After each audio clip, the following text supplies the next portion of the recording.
You're listening to CBS Sports Radio. We are all sports 24 hours a day, 7 days a week. Strong opinions and your phone calls. Expected here. CBS Sports Radio. You're listening to CBS Sports Radio. We are all sports 24 hours a day, 7 days a week. Strong opinions and your phone calls. Like no other. Subscribe and like us today. Your first choice for sports talk, live from the First Coast.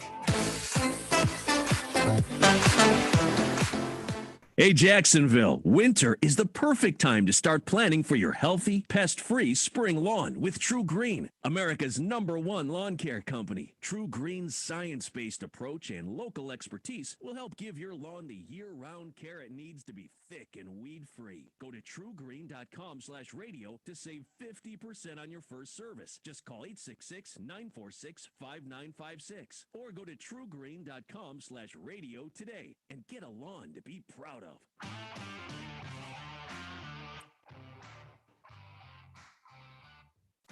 Get your Sunday football morning started off right with the Handicappers on Armchair Quarterbacks YouTube, 10 a.m. Eastern to noon Eastern. Your Sunday morning kickoff show where we tackle your NFL lines out in the desert, a 61.2% win rate over the last 6 years.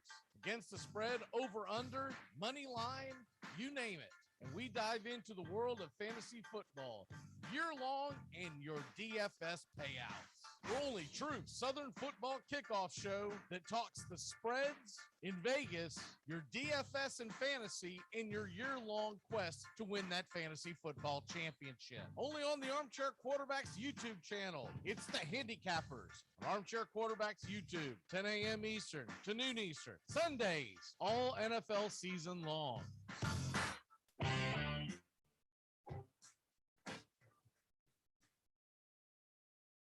At Jewelers Mutual, we're a little obsessed with jewelry. Obsessed like auctioneers with talking fast. 50, we're going to sold. Pop stars with auto-tune. Yeah. And dentists with asking questions. So, how did he propose? After they've put their hands in your mouth.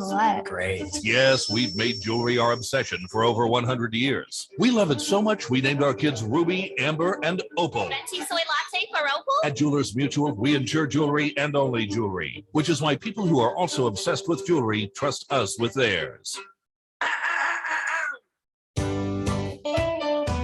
Saturday mornings, 8:30 Eastern. Dixie Football Nation is back and better than ever. We've got Tony Agolini, Matt Carr, Tones Ariola, Bobby and Angelo, along with Mac McGee this fall. Dixie Football Nation heads to the gridiron, talking ACC, SEC, the Big Ten, and all the big games throughout the college football land. That's Dixie Football Nation, 8:30 Eastern, 7:30 Central, Saturday mornings on the Armchair Quarterback Show's YouTube channel, going live, or catch the instant replay.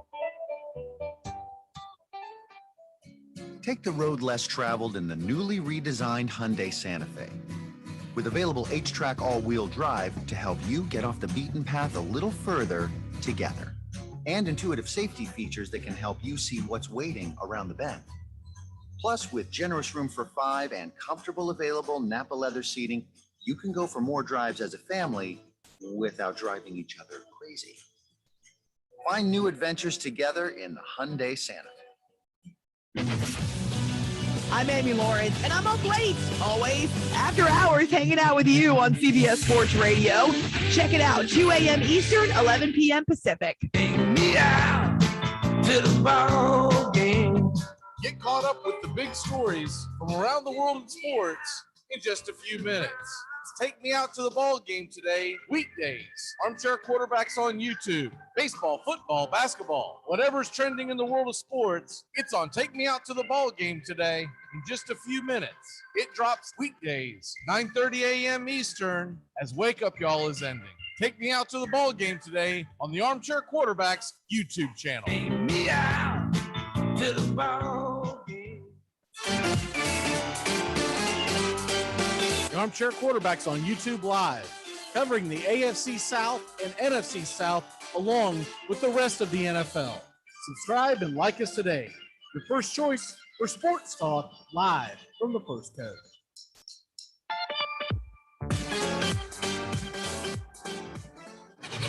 CBS Sports Radio, your home for all things sports 24 hours a day, 7 days a week, coast to coast. Great sports talk expected here. CBS Sports Radio.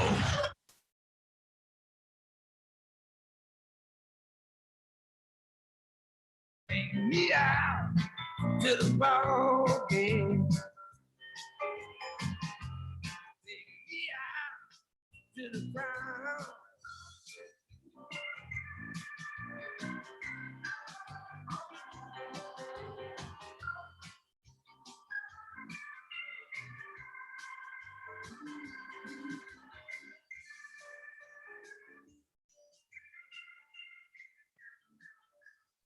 Good morning and welcome to Take Me Out to the Ball Game today. Got started a little late this morning. Really hectic stuff going on around. We're leaving to go to some godforsaken wedding. So there you go. Guys will be joining us here in just a second as we get ready to roll here on another Football Friday. And I see Joey in the queue, so I'll be letting him here in just 1 second. Just real quick, wanted to go over some of the news and notes of yesterday before we get rolling. Usually start on here a lot earlier. Tony had his baby the other day with his wife, and he will not be making it today, so that's why we're getting started a little later. Other things going on in the world of sports. Of course, the Jets get beaten by the Colts yesterday. They lose their quarterback again early. So we'll see how long he's out there. Saying in New York that he could have came back in possibly if the game was a little closer. But we'll see how that goes. It's actually long term because you'll hear that a lot, and then you'll find out that it's a bunch of bourgeois and BS. And see Justin now in the queue. So we're going to go ahead and let them in and start the show up. So get ready for the Armchair Quarterback Show, a special Atlanta Braves One and All edition. Here we go.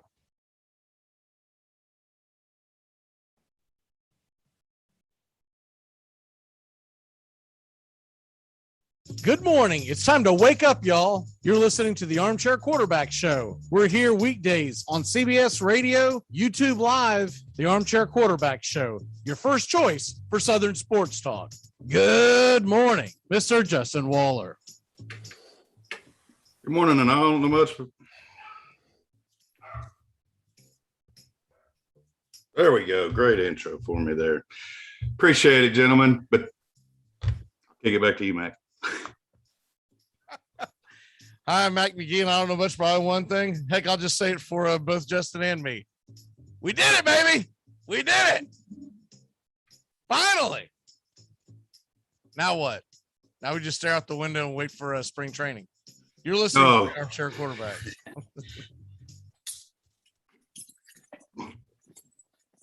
Armchair.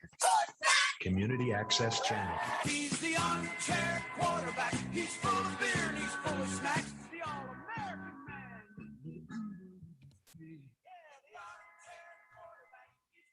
Hey, howdy, hi. Top of the morning to you. Welcome to the Armchair Quarterbacks. I'm Mac McGee, bringing in Mr. Justin Waller. Justin, how are you, sir? I don't know. My Tourette's is acting up majorly. I apologize for that intro, gentlemen. But yeah, Rob Manfred could put that in this piece of metal and smoke it. Atlanta Braves are your 2021 world champions.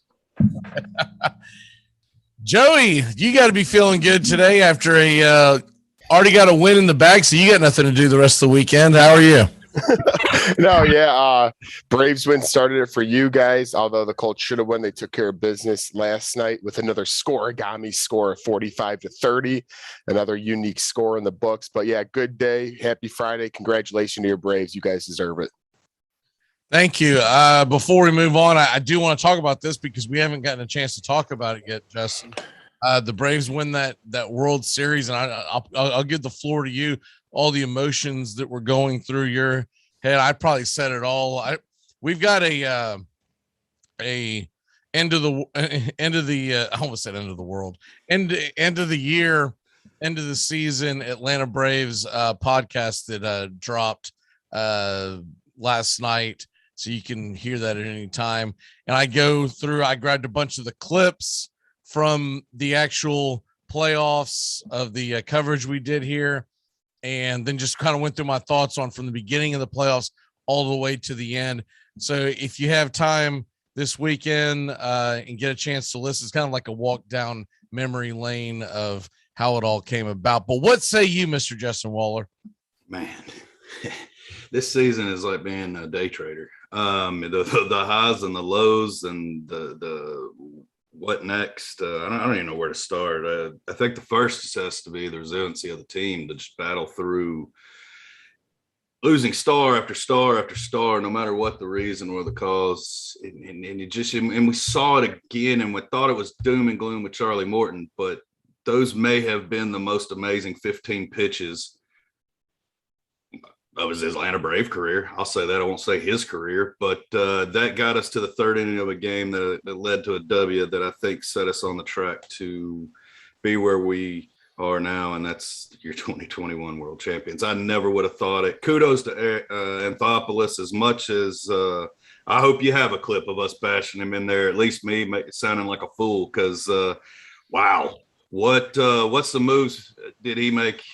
They weren't even off-season moves. In season, when Acuna goes down to rebolster the entire outfield, that single-handedly picked the series, and one of them was the star of the show for the postseason run. I mean, you've got to put that on the GM's back, number two, and Brian Snitker, man, just to be he's a Braves lifer. Anybody that's been around the organization knows Snit. See how emotional he was with his family to get that win. Hit home 26 years, man. My son, to see that, as I backed a losing dog for his entire life, and to finally see one of my teams pull it off and not choke it away was amazing. They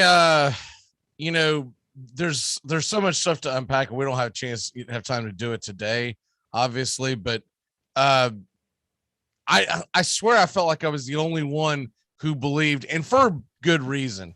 I have a blind faith in the Braves because ever since I was a kid, they were my team, and it doesn't matter. They were the first team that I picked, right? Florida State was picked for me. My dad graduated from there, et cetera, et cetera. So you either had to pull for Florida State or you didn't eat around my house. And so the Braves were the first team that I actually picked, because even though my family got me to be a baseball fan, they had kind of given up on a particular team because they grew up Brooklyn Dodger fans, and they'd all move out. Once they moved out west, that kind of broke their hearts. They still loved the game and would talk about the game, but they didn't have a team. And so I started pulling for the Braves, and they were the one team that I would always pull for. And still to this day, even like next year, we start off 20 games under 500, you'll still be sitting me banging the drum going, no, we got a chance. And normally I'm wrong as hell, but this time, after even a blind squirrel finds an acorn.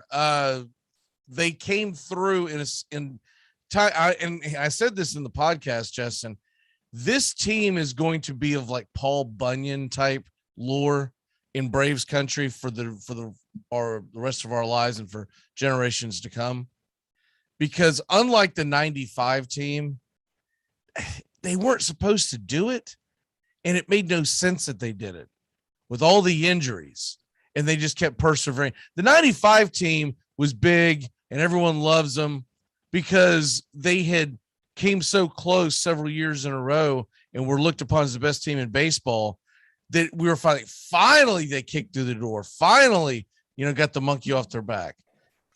But just like that 95 team, this team is young, it's loaded.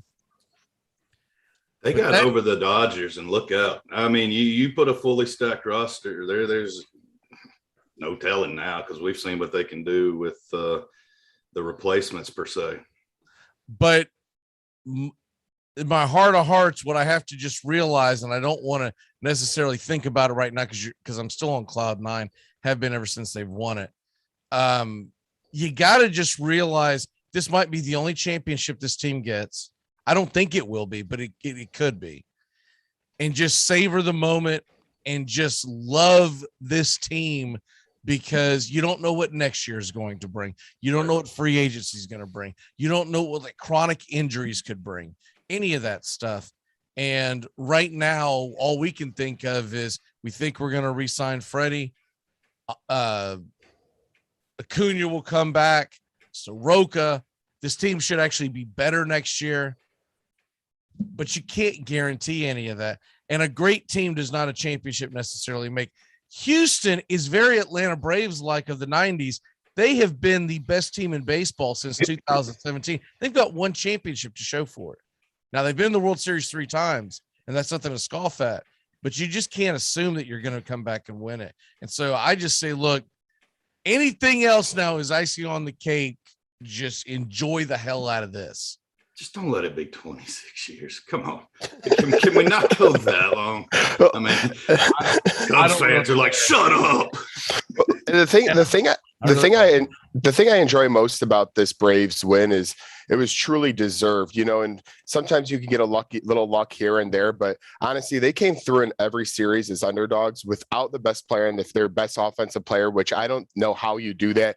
You get Jock Peterson from the Cubs, who is not having a good year. You get Soler, who goes in and out. And Soler, every time he was up to bat, it looked like he was going to hit a home run in that World Series. So, I mean, it was just awesome to see guys step up who truly deserved it and made a big impact. It was a full team effort, and that from pitching staff to everything, it was just awesome to see guys who truly deserve it win it and beat the crap out of teams like the Dodgers and the Astros. I'm going to record it and watch it later. We're heading to a wedding after the show today, so I won't be able to see it live, so I'm a little disappointed. But the parade's going to be a lot of fun too. And that's today. Cool people. I want to give them a congratulations because a well-timed wedding on a Friday kicking off a 3-day weekend. Like, I mean, I'm kind of jealous I didn't get an invite. I would have flown down. Shit, you could have had mine. Mac didn't really want to go. I just don't want to go to work, man. He said last week he wasn't banking on them even going all the way through with this. They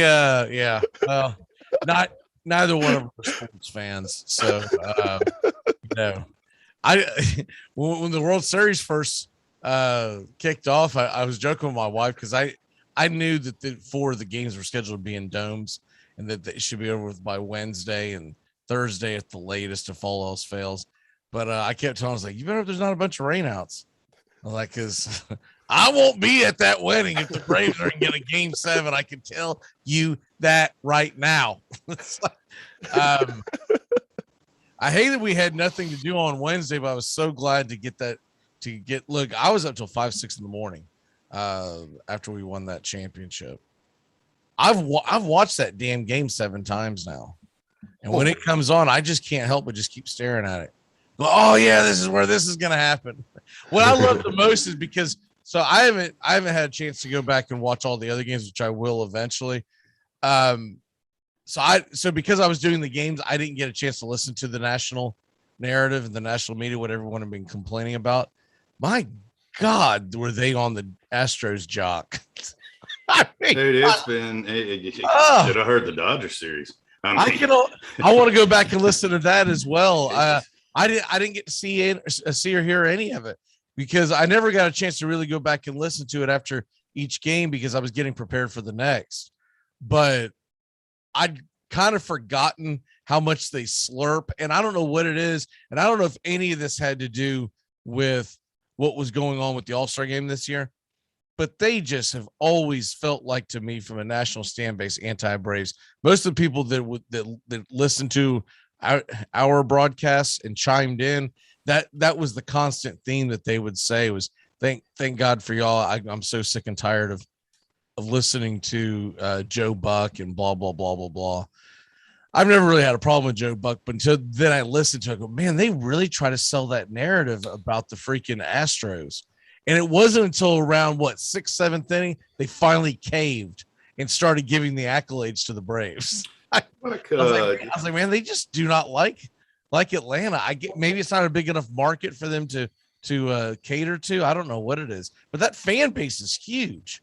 I think they forget that all the little small towns throughout the South, there's a reason why they call it Braves country and not Braves nation. It's Braves country. You know, there are it's, it's country folk that just love the Braves. At the wedding today, catch you one of the Braves Dodgers, the one we stole out west. That's the one that comes to note to me that you should check out first, and then we can revisit next week after you watch that entire series. Well, you'll be hooked after that. I'll definitely be watching it next week. I've got some downtime, and I don't have as many shows planned as normal, so I'm planning on getting some things done around the house. And then I'm going to listen to that as I do it. And I'm interested to hear the TBS, because the TBS ones were there was a lot of chiming in about that as well. It was really cool too to be able to celebrate with the people that because I don't know them all, because not everyone chimed in. We ended up with over 75,000 views during this run. But the same cast of characters, I'd say there's around 20 people that constantly chimed in. It was cool to see them get happy and get excited when we finally were able to pop that champagne and win it. And this is a memory I'll always have, and it came out of nowhere. I'm probably gonna write an article on it, but it really came out of nowhere. Just randomly start following or start doing these broadcasts. And this is the year that they win it. I mean, it seems so strange and very, very lucky on my end to be able to just pick this year of all years. Well, there was even one kid listening. He was consistent. I think his name was Steven. He might have been in Amish country, something or somewhere. He's like, I can't watch the game on TV. I can't see it anywhere. But he would comment all the time. And you're right. Seeing those live reactions, you give the inning updates. It was awesome to see the true fans listening. It sounded like they were somewhere listening in a corner on their radio, just getting all excited like they were a 10-year-old again. It was awesome. Yeah, there was one gentleman. I don't know where he works, but I guess he works in the Cleveland area. And right before game 5, maybe, I think he put in the thread, something to the effect of, good evening, Mac, blah, blah, blah. I've got you piping through all the speakers here at work once again, making all these Cleveland Indian fans listen to this. That is awesome. And you know, there's at least one old timer Cleveland Indian fan who hasn't let 95 go. You know what I mean? Like, there's at least one guy back there. Son of a stupid Brave country broadcast stupid. Anyways, we'll go ahead and move on. I wish we could talk about this all day long, because finally got a championship, and it's nice. Have you already pre-ordered any World Series gear, Justin? I have not yet. I mean, honestly, I haven't decided what I want yet. Yeah, my wife grabbed a couple of, I think, hats, and then the next day went back to look, and I forget what she was looking to see, if some different version of something was available, and it was all sold out. I have a lot of baseballs in the Braves collections, and Coke bottles for that matter as well. So I'm looking for something unique. I don't know what it is yet, but it'll probably be a baseball. I don't know that I'll get memorabilia that I'll wear. Never really been my thing. And plus, with my fluctuations, what size do you get? So, I'm excited to see them, though. I do have a friend at the parade today, and I know that there will be stickers and stuff. And I was like, the garage fridge is getting slapped on right front and center. The largest one you can find. Hit me with it today. So I'm looking forward to that when they return this weekend. And now when everybody comes out to the garage, they will know about the 2021 World Series. Yeah, I was man, I ate up those post interviews too, because finally was able to turn my mic off and listen, and to hear some of the guys and stuff, that they talked about as far as what brought this team together. That was really cool. Did you stay up late and watch any of the post game reactions in the locker room with like Eric Young?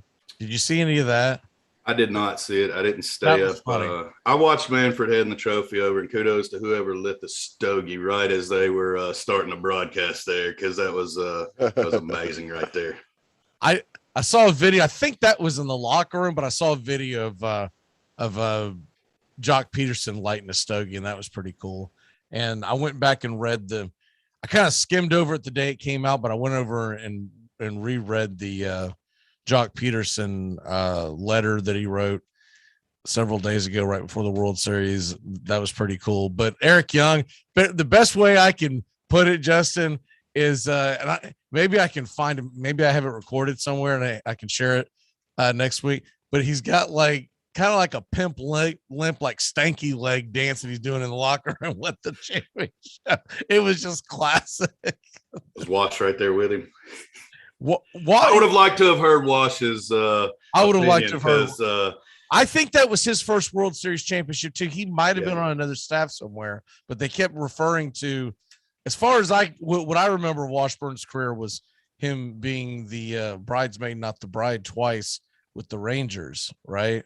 Right. And I think that was his first championship.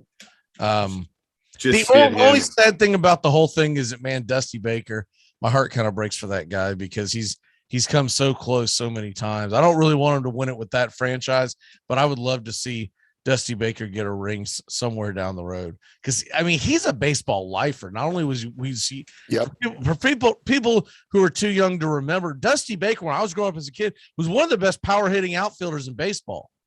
And then he kind of evolved into what we think of him now as an old grandpa type, that has been a heck of a coach everywhere he's gone, but he's never quite been able to kick through the door. And he's coached some incredible teams, but they've just never been able to quite get the job done per se. I mean, wasn't he the Cubs coach the year of the Bartman foul? Yep, he was the coach during that. He's just some heartbreakers he's had throughout his career. And the Giants, he made it to this Game 7 of the World Series with the Giants against the Angels. I would like to see, even if it's although I don't think he's willing to play the bench coach role type, but I would love to see him get a championship somehow. Bring Dusty over and put him in our front office, and we'll get him a ring. I can't go as far to pull for the Astros because of what they did, and until most of that nucleus is gone, it's all good now. It's forgiven. I mean, we beat them. That's gone. Dodgers are gone. Astros are gone. It doesn't matter anymore. You're welcome, world. yeah. You guys really that's the funny part. It wasn't just it was obviously the Braves fans, but so much dislike for the Astros and what they did, and they were talking them up like they're a feel good story. The Braves were the only feel good story in this scenario. The idiot on MLB, what's his name, Greg Alsinger or whatever. I always call him Helmet Head because I never pronounce his last name. But he's like a cheesy game show host type that hosts a handful of the MLB shows. The one thing I did keep hearing him say, because these were pregame type shows, was that remember when Correa did the time, your point at his watch thing. Yep. The next time there was a first pitch thrown out in Houston, they had a nun throw out a first pitch, and his corny line that he must have said 10 times in a 2 to 3 week span was, "It's time to forgive. It's over. It's time to pull for these Astros. It's over." And I was like, what are you talking about? Nobody's pulling for the Astros. Are you kidding me? Nobody's pulling for them. And I'll continue not to pull for them. 10 years from now, when most of those guys are gone, then I won't have the issue.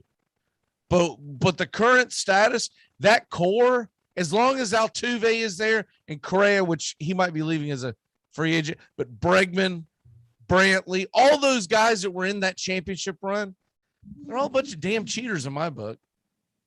And I will say this.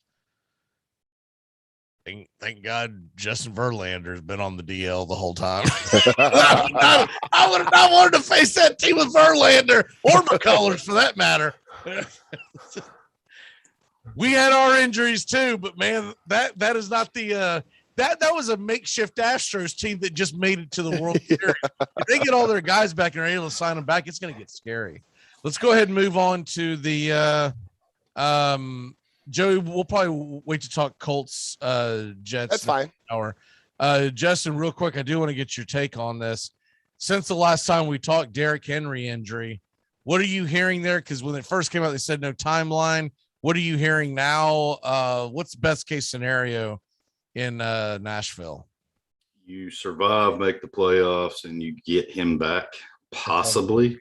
But that's, you got to put that out of mind. I don't know that even if you get him back first round of playoffs, you're going to have to at least survive that, because I don't know that you just walk out of rehab right into the field and become Derrick Henry of old. And the King's going to need his rehab. But step in AP and oh man, prime time Sunday night with Adrian Peterson. AP McNichols. I was were you not a little bit surprised that it didn't make some kind of a minor trade for another running back at the deadline? I did. I mean, I was. They believe in McNichols. I know, but it would have been nice to have somebody, because what if Peterson turns out to be, I don't know, a 36-year-old running back with a lot of tread on his tires? All I can hope is he's been hanging out with Tom Brady's circle or trainer or regimen, whatever, and he's going to come out and go full beast mode and put a little Marshawn in his repertoire. I don't think we can expect more than about 10 touches a game from him, but he can be a guy that can spell the end zone. He also can be a guy that can, because the thing about Nichols is you can't go out there and give him the ball 20 times a game. That guy will get freaking crushed. Well, and he doesn't read his line as well as an experienced back does. I mean, that's a lot. Peterson's walking to a situation where he has an offensive line that there will be holes he can get through. He's not going to have to rely on his shiftiness and things that he did in his youth. So I think just make correct read, north, south. He's a 3-4 yard back, and that's what they need to survive right now. I don't think it's not going to be Jonathan Taylor, where newsflash, he just scored another touchdown. But I think they will be able to stay in games, and I'm so glad we beat the Colts, because I don't know that you happen without old Henry. You just screwed about 95% of my fantasy teams. Ian Rappaport says he's expected to miss 6 to 10 weeks. That's such a vague number. I'm hoping he goes all Carson Wentz and it's closer to 6. I was going to say, do people not know how to judge injuries now? Let's give a 3 to 9 week window these days. Come on. Right. Well, I think 6 to 7, and then you've got to have 2 to 3 weeks for he's going to touch the field. He's going to be out there in practice. I mean, you're going to make sure he's a go before you put him back on the field. There is no way he touches it early if you don't need it. If it's 6 weeks, let's say he's done after 6 weeks, he comes back after 6 weeks. I still think it's at least 7, because the 7th week would be at Pittsburgh. That is not the defense you want to bring him back on. So after that, they come home against San Francisco, Miami. That's a possibility. I could see him coming home, but being on quite the pitch count, right? And then could be ready to roll into the playoffs. So I don't think it's all doom and gloom. They've got the division practically sewn up because they held on and beat the Colts. Yep. So you got to figure you could just kind of tread water. Probably not going to go out and beat them in Los Angeles.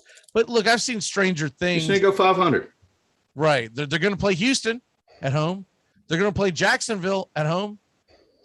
You can go 2-4 and be okay, because you're going to be playing at the Rams, at New England, and at Pittsburgh during that time period, and at home against the Saints. You could drop all 4 of those, but if you beat Houston and Jacksonville at home, go 2-4, you're still going to be sitting in the catbird seat. So I don't think it's all doom and gloom. And I do. And look, we all know the NFL, they're going to win a game you don't expect them to win. They just are. It's just going to be one of those games. Atlanta Braves just won the World Series with the makeshift fill-in roster. Come on, tighten up, baby. We ain't over yet. You still got number 2, number 11. Man, I mean, when that first happened, all I could think of is what is next? You take Charlie Morton from me. You take Derrick Henry from me. Joe Purdy's in the transfer portal, although I don't know if that's that big of a loss. Don't you talk about my volunteers. Don't say a word, McGee. Keep it to the Seminoles. Don't speak it. Don't. And now we focus on Big Orange Country. And Syracuse. let's go up and down the roster and see who we can pluck off. But yeah, it's just it's nuts. All right, let's go ahead and get to the picks. Justin, we'll start off with you. We're coming up on time, so go ahead and give us your 3 picks so that we don't run out of time. All right. Well, first, speaking of Big Orange, I'm going to take the -1 at Kentucky. I think this offense will open it up, and Kentucky's not going to be able to score points with them. So I like the -1 there. I do too. You're going to cringe at this one, but I'm going to take NC State -3. I know it's in Hassey, but Florida State's been riding a high. I see a letdown with the Wolfpack. The other one on mine, in between the SMU Memphis and Oklahoma State West Virginia, but I'm going to take the home dog. I'll take West Virginia +3.5.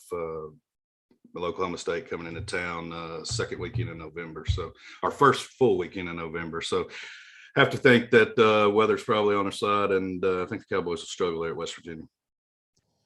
I would think Florida State would beat will give NC State quite the game, maybe even beat them. I get that NC State has had a better year. NC State also just gave up 200 yards on the ground, and they've been known to be quite the sieve on the run defense, and that's not what you want if you're playing Florida State. Florida State will run the ball down your damn throat, so I think that could be an issue with NC State. So, but your other 2 picks I do like. Kentucky, I don't know. It's in Lexington, right? It is. And it's a night game. That's such a weird rivalry. You asked us this a month ago, and we're definitely taking Kentucky, but Kentucky hasn't looked like a very good football team, and Tennessee can score. Tennessee didn't get blown out by Florida. Hung in for 3 quarters with Alabama. I mean, they've played some respectful football against the 2 biggest teams they've had on the roster. So I think Kentucky they could go down and play a good team. Right. They did. Yeah, they actually beat Florida. They didn't just hang in there with them. But at the same token, I think Tennessee's played better football over the last month than what Kentucky's played. And I still think Kentucky comes down to the same thing that Stoops always comes down to. His offense won't be able to get up and go. And if Heupel can turn it into a shootout, then it's advantage Tennessee. But if it's one of those muck in the mire, if Tennessee goes in and goes Florida and they have a limp offense and give turnovers, and absolutely it's gonna be an ugly game.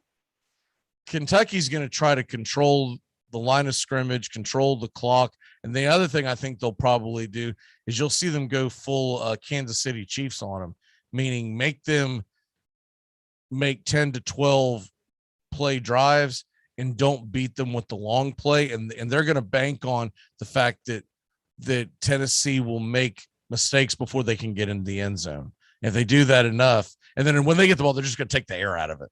So that should be a fun game. Is that SEC Network? Saturday night? Have the listing. Gotcha. Okay, but anyways, it's Saturday night. That's the one good thing about this wedding is that it will not be on during football. It's on ESPN LSU too. Plus 2,000. Just got to know anybody feeling lucky with the LSU plus 2,000. We got any side betters? No. I don't even know if I feel lucky getting 28.5. That was my other one in the question, getting the Memphis game there, but you never know with the SMU coming into town. I hate to bet against. I don't like betting against SMU. That Tennessee Kentucky games on ESPN too, by the way. ESPN too. Okay. Yep. All right. Well, Justin, what's your walk off for the day, sir? Nothing else really matters. Braves won. I mean, it's been the week of weeks. I really don't give a damn what happens in football for the next. Derrick Henry broke his foot. Who cares? Braves won. I mean, I honestly, it really hasn't set in. It will Sunday night when I'm like, oh dear God, I thought Adrian Peterson was going to be a decent replacement. When I first saw that thing pop across the line on Monday about Henry's foot, my first thought instantly was Who gives a damn? It's not like he's pitching game 6. Come on, move on. Let's, give me the lineup. What do I Charlie care Morton about? went 3 innings. What can you do, King? What the heck do I care about some stupid foot injury for some stupid football player? That guy's not coming out of the bullpen. Can we break? Man, I'll tell you something else just before you jump off. Can't say enough about what Kyle Wright did. Kyle Wright, game 4. I go over in the podcast, but Kyle Wright, man, he might have turned that proverbial corner we've been waiting for him to do for about 3 seasons now. Unbelievable season. Luke Jackson is a World Series champion. Yeah, I know. That's my walk-off for the that day. Poor bastard. They didn't interview him one time. He should keep his haircut because I'm telling you, he was different this year. Will He was Smith slammed the door on the World Series championship. 11 innings, no earned runs in the postseason. Didn't see that coming. Which, we had that way back in May. We're like, man, this is our guy. We're a ride or die. What a week. Smith. What a year. Everybody be safe. All right, brother. We'll see you. We'll be back in a flash here on the Armchair Quarterbacks. When we come back, we're going to talk Colts Jets, and we're going to get all of our picks. We got a 12-pack to throw at you. We'll be back in just a flash. You come at the king, you best not miss.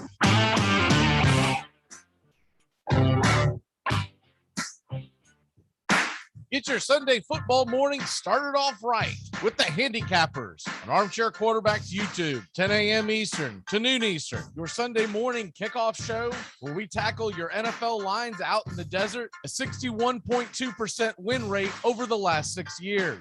Against the spread, over, under, money line, you name it. And we dive into the world of fantasy football year-long and your DFS payouts. The only true Southern football kickoff show that talks the spreads in Vegas, your DFS and fantasy in your year-long quest to win that fantasy football championship. Only on the Armchair Quarterbacks YouTube channel. It's the Handicappers on Armchair Quarterbacks YouTube, 10 a.m. Eastern to noon Eastern. Sundays, all NFL season long.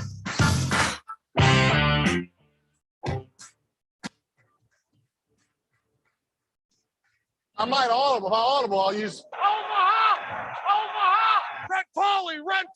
Blue Poncho! Dilly! Rambo! Give me Kershaw here, Kershaw! You're listening to the Armchair Quarterbacks. Chop, Japan! Richmond, New York! Richmond, Florida! Cali, Buffalo! Check! Hey, Short Ox! Luda Raiders! And then a lot of states ended up having gay marriage and common law marriage, which I think is very confusing because what happens if you just end up with like 2 loser dudes sharing the same crappy apartment for a couple years? It's been known to happen. Both working part-time at the pizza place, hanging out every weekend. A few years goes by, boom, they're married. See them at a party, they're newlyweds. I didn't know Tony and Jim were gay. They're married now? When did they fall in love? They didn't. They just never got full-time jobs. Yeah.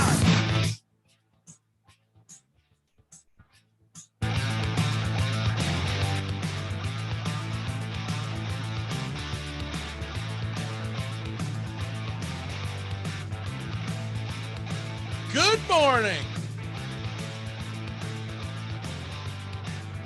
Welcome back here to the Armchair Quarterbacks. Joey, what are you thinking about that Colts victory last night? Well, I'll say this after a demoralizing, just one of the worst losses in a while I've seen in Lucas Oil, where they just completely let the sails go after a nice lead and Tennessee took control of the division. It was a good bounce back. We had the most rushing yards on the NFL season in a game at 260. Carson Wentz played turnover-free ball. We got an offensive lineman touchdown in the game. It was against the Jets, but I was just happy to see this team not fold. It's very easy to fold after you lose such a heartbreaking game where the division is out of hand. That being said, I think, we put up 45 points. We took care of business and now get a little mini bye week before we play Jacksonville. So I'm very happy on this victory Friday after a demoralizing Titans loss last week. I think one of the things that might have re-energized them was the injury to Derrick Henry. They probably like, all right, well, maybe we do have a chance. I still don't think they do. I still think Tennessee will win enough games. I agree. To where that division, like, I don't think they're going to go out and beat the Rams in LA. I'll watch it. I don't give it much of a chance. But look, you've seen stranger things happen. But like we just said a second ago, if Tennessee finds a way to win just 2 of those games that they're not supposed to win, that 6-game stretch that I gave, I think they beat Jacksonville, and I do think that they beat Houston because they're both at home. Then you're just talking about, if you win 1, 3-3, I think you're fine. If you win 2, if you can find a way to win a second one, then you might even have the division wrapped up before Henry even has to come back.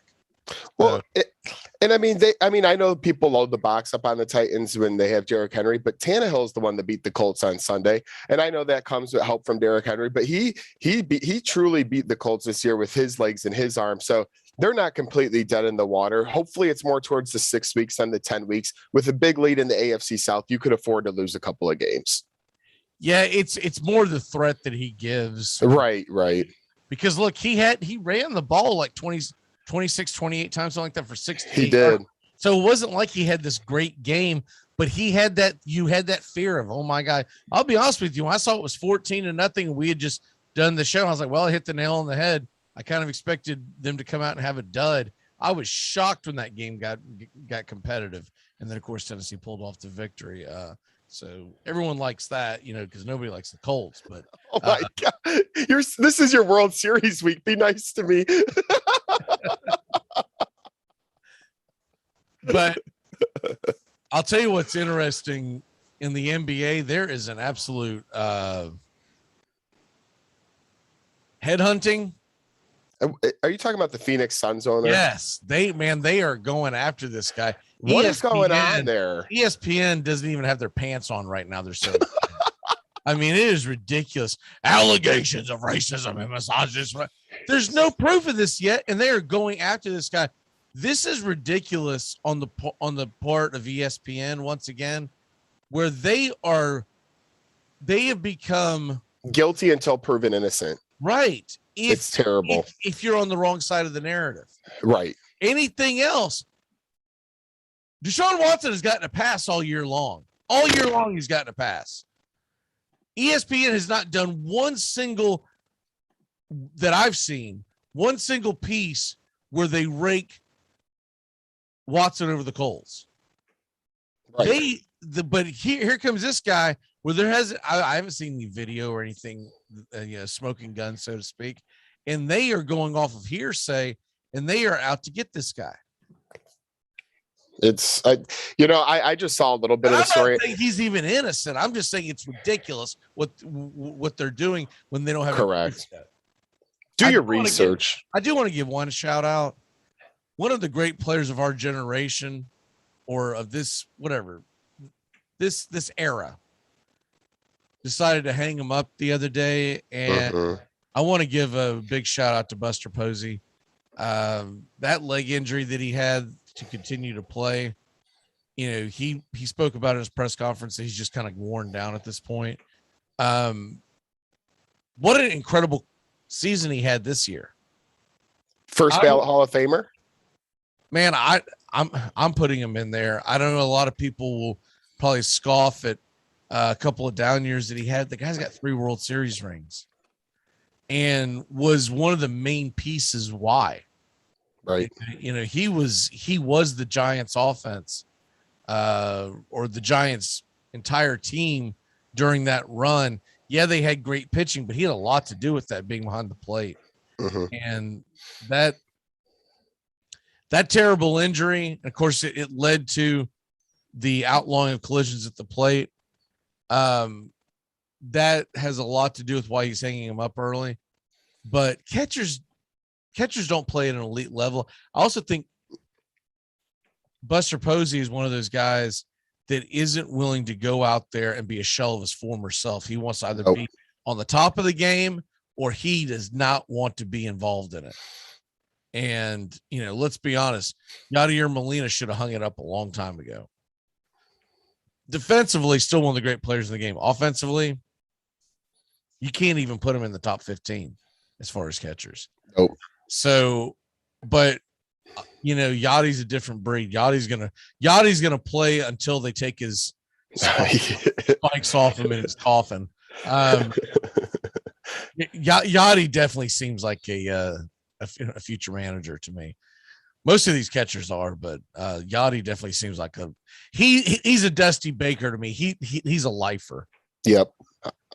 I think there are kids who are knee high to a grasshopper right now. They're going to be talking about Yachty or Molina down the road, like I was talking about Dusty Baker. Posey, I don't know. He's made a lot of money, and whether or not he's willing to do all that travel, that's when Sticker goes out and gets that World Series ring and blah blah blah. One of the first things that he talked about was his wife being able to put up with it, because when he was in the minors and they weren't making a lot of money, and he was gone from February to almost September every year, right? Mm-hmm. And his wife kind of held the household together. I forget what he said that she did for a living, but she did her thing and he did his. And then when the kids came along, she was kind of doing that and allowing him to continue to chase his dream. And he said, there came a point in time where he kind of gave up on ever going to the majors again. Oh, wow. And just kind of thought that, but which he said he was happy with. He was okay with just being a minor league manager. And he said, well, good for him and the family. He's such a great guy. He drives you nuts with his decisions, but he's such a great guy. It's good to see him get a championship. I did find it funny though. There was a funny tweet right after the Braves won the championship that said, all right, he's got his ring. Now let's go ahead and fire Snicker. Yeah, it's like give it a little bit of time. Come on. Well, let's go ahead and get into our 6-pack, because we got 3 college and 3 NFL games apiece that we haven't picked yet. So much to talk about this morning. Give me your first college game. Yeah, I'm going to tick it to Big Ten country. Number 5 Ohio State plays at Nebraska at noon on Saturday, and it's 14.5 right now on ESPN, and I'm fine with that. I just think Stroud and the boys are too powerful. I've seen Nebraska just fall over time and time again, so I think Ohio State's in full stride, and they easily take care of Nebraska. I'm going to think by 3 touchdowns, and so they'll cover on the road at Nebraska as my first college pick. I don't blame you for that one at all. Seems too easy, so I'll probably be wrong. Well, I'm thinking of, I don't remember if it was last year. I think it was 2 years ago, where they hyped up Nebraska and how they were going to really do a number. And it was the ABC night game, and it was the college game day of the week. Yep, I remember. And they went on and then Ohio State just beat the brakes off. They're still off of that loss. So I don't question that at all. My lock of the week, man, there's a couple of ways that I could go here. I'll tell you what, I am going to go ahead and take, what time is that Notre Dame game? 3:30? Yes, it is. Notre Dame 3:30. Yep. Notre Dame's team total 34 points. Oh, wow. I think they get over that. I like that. Navy has an absolute trash defense, and all Notre Dame has to do is run the ball forward, and they will score 35 points. And I just don't see Navy being able to slow them down. Navy's gotten trounced by Wake Forest. They've gotten blown up. I forget who that Thursday night game was. Every time there was an offensive play, it was for at least 35 yards. It was ridiculous. So I'm going to take Notre Dame. My lock of the week is Notre Dame scoring over 34. They're at home against a terrible Navy team. Mm-hmm. What is your next one? I'm going to go to an early kickoff, and I don't know a ton about them, even though they're undefeated. But to me, Wake Forest, who's 8-0, who is not in this, as much as they usually want to be. They're not 8-0 at times like this. They're at North Carolina getting 2.5 points, and that's probably a game where North Carolina's offense will go off, as the over/under is sky high at 76.5. But why not? I'm going to take Wake Forest and the points. I hope they keep the undefeated streak going at North Carolina in the ACC. Yeah, I like that one a lot too. I don't think North Carolina is very good. How they're overrated. I mean, I always thought I wasn't a big Howell guy either. So yeah, Wake Forest. If people haven't seen them, they've got a very, very innovative and tricky offense to defend. I'm excited to watch. It's very difficult to slow them down. I am going to go to the Texas A&M game. When is that kickoff? Is it a early game? Is that a late game? It's 3:30. Okay, here we go. Texas A&M is now it's down to 4.5 points. Texas A&M minus 4.5 points at home against Auburn. I think A&M covers that. I don't see a situation where, because when you get down to the 4.5 points area, you're really talking about who do you think is going to win the game, and I think A&M will find a way to score on Auburn and Bo Nix. Bo Nix is worth at least two turnovers in this game against the 12th man. I guess that's the CBS game of the week. Yeah. So give me A&M minus 4.5. Where is your third college game? Actually, a very impactful game for the playoff. I'm going to take it to Michigan State and Purdue. The spread right now is Michigan State -3. I am going to take Sparty. I know it could be a letdown week. You're going on the road. Purdue's beat Iowa before, and they have played competitive over the last month. But I think Michigan State now sees the light after beating Michigan. If they can pull this win off, they're just one step closer to a playoff, which they have not seen. So I'm going to take Sparty at Purdue -3. All right. So Sparty minus 3 at Purdue. Correct. Yeah, I saw that one. I'm interested in that. I think I'm steering clear of that.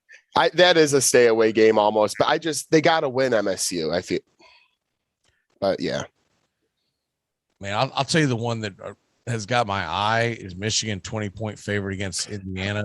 I saw that. Indiana's so trash. They should beat the brakes off of them. I mean, absolutely. Just motivated as all hell. But I'm going to go elsewhere. By the way, Georgia's a 39-point favorite against Missouri. I'm not touching that. That's a little too rich for my blood. But if you force me to bet, I'm probably taking Missouri. How about you? If you force to bet. If I had to, just because of the letdown factor, just because they're coming off of the big game against Florida, and you have to figure that at some point that's going to be a big thing that they're not going to be able to cover 39. I mean, at some point you're just going to fall asleep and go, all right, well, we're up there by 37. Who gives a crap? The other one that I see is Washington's a 7-point favorite. Underdog at home against Oregon. This is an Oregon letdown game. They were put in the college top 4. This is the type of game Oregon blows. Yep.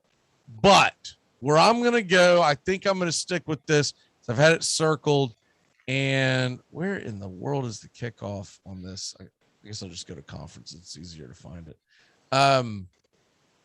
Georgia Tech's getting 10.5 at Miami. Give me the Rambling Wreck. I think Miami probably wins that game, but Georgia Tech normally plays Miami close anyways. Yeah. The other one that I had my eye on was Iowa scoring 27 over Northwestern. Their team total is 27 going to Northwestern. Mm-hmm. And I think they will run roughshod over Northwestern. They'll knock the tails off them. They should, but I already took a team total, so that's why I'm going to go Georgia Tech plus 10.5. But let's go to the National Football League, where yes, sir. We got some interesting games. Give me your first NFL pick of the day. All right, my first NFL pick of the day, and I hate to do this because I'm not a Patriots guy, but they're going to Carolina this weekend. I know 3.5 on the road is, with two teams around the same record is never something you want to do, but the Patriots are headed in the right direction and the Panthers are not. Mac Jones has started to come together with the offense, and the defense has usually played pretty good under Bill Belichick. Panthers QB situation has been messed up lately, so I'm taking the team that I trust more, and I'm going to take the Patriots on the road at Carolina minus 3.5 is my first NFL pick. Carolina minus 3.5. I'm going to take New England minus 3.5 at Carolina. Oh, I'm sorry. New England -3.5. Yep. At New England. Sorry, I was doing two things at once. No, you're fine. It's just the Panthers, man, after that 3-0 start, talk about really like the Broncos just petering out. Yeah, I'm gonna go with my first picks. So they get Tyrod Taylor back. Yep. The line is double check and make sure that hasn't moved again. It's still 5.5. Houston plus 5.5. Give me Tyrod Taylor and the boys to cover. I feel like you've been waiting for him to come back. I feel like Miami's a terrible team and they're going to give up 5.5 points. True. I don't know who wins that game, but 5.5 points in the National Football League. I'll take my chances with Houston. I agree with you. I think Houston actually probably wins it, to be honest with you. But either way, it's a battle of 1 and 7 teams. Why the hell is anyone favored by 5? Right? Come on, man. What is your second game? Yeah, and this one, usually when I see something like this, I'm like, wow, I don't get the spread. I usually get it wrong. But Arizona Cardinals coming off of that mini bye week, I know it was a huge game against Green Bay that they had, but they're at San Fran, and it's a 2-point spread. And I believe they're actually, if I don't have this wrong, getting those 2 points. And I know 2 points isn't, they are. They're getting +2 at San Fran. I have to take Arizona. It's not like if Kyler Murray was injured or something, maybe I go a different way, but there is no way I'm betting against Arizona coming off a mini bye week. And I'm just taking them. They're the better team and they're getting points when they're much better. So that's my pick.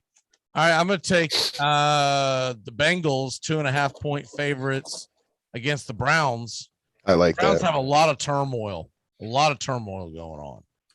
And I think the Bengals will bounce back this week. And there's already a report coming out this morning that the agent of OBJ is looking to get a release. So they're trying to negotiate that right now. So I think by the time the game kicks off on Sunday, he will no longer be a Cleveland Brown. Which is like, what do you do with a guy like that in fantasy? I got him in one league. I know he's not good, but what if he goes to Tampa Bay or Kansas City after he gets released? That's what I'm thinking. I don't know. It's a weird thing. I think what you hope is he goes somewhere where there's not a plethora of receivers already. True. Maybe that. I think what you want is you want him to go to like the Raiders. I think that's the perfect spot. Oh, some people have talked about the Saints because the Mike Thomas news is broken about him not coming back. But I think, man, I honestly think the best place for him would be the Raiders. First of all, that's a good spot. I mean, Derek Carr is looking for anyone to be the guy. And I think if you have him, you hold on to him right now. Just hold on and see. I wouldn't drop him unless there's just someone just ridiculous out there on the waiver wire. Whoever he goes to, be ready to sit him for the next 3 weeks. It's going to take time. He's going to have to learn the offense, et cetera, and then you'll have a decent idea of what his role is by week 12 ish. Mm-hmm. So that's what I would do. What is your third part of your 6-pack in the? And I don't think Mac's going to like this one because this is going from the West Coast to the East Coast. But I'm taking the Chargers at the Eagles. I know the golden rule is usually you don't want to really take that team when they travel that far.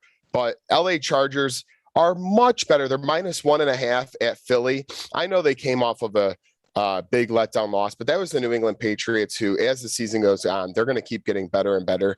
Chargers need to win. They're in a division where things are going to be interesting. The Chiefs might get hot here, with the Vegas Raiders aren't going away. So I'm going to take the Chargers on the road -1.5 despite the long travel. All right. And let's see, there's a couple of games I was looking at, but I got to narrow it down to just one. Where is the... So Tones and I are going to be doing this game Monday night. I'm excited about that. I think, well, you know what? Because I'm doing the game, I won't pick it. That's supposed to be You're not supposed to do that. The golden. Yeah. Hey, that's fair. That's fair. I won't touch that one. I'm going to go ahead and say the Baltimore Ravens cover the 6 at home. Yeah. Minnesota. They're coming off a bye week. Man, Minnesota's just been one of the most disappointing teams in all of football this year. And I don't know what it is because I haven't watched much Minnesota games, but it's not good. It's not good. They lost to Cooper Rush. Right. And I'm just looking at the fact that Baltimore should probably be able to bully their way through that game.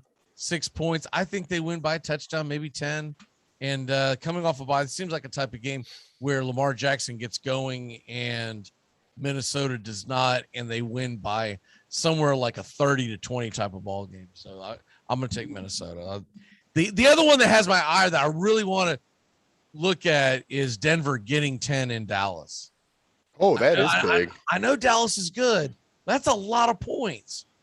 And it's not like Denver's total crud. I mean, they're not good, but they're not bottom barrel. Exactly. They should be pretty good going into Dallas. And I don't understand why that line is that big, but it is. So anyways, let's go ahead and move on and do some turn back time and do our walk-offs because we're not doing an extended show today because I've got to get out of town. So here we go. You don't even have time to get rest. Wow. I'll be fine. You're still young. That is not true. Kind of. Half lie.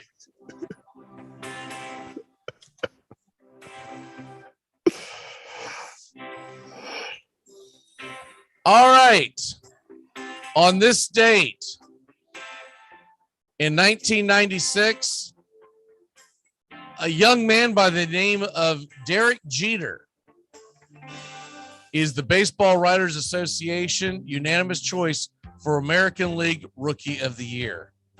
22-year-old shortstop is the 8th Yankee rookie to be honored with the choice with the award, and the first since Dave Righetti won it in 1981. That young man Derek Jeter also went on to win the World Series that year for the stupid Yankees who beat my Braves that year. All right.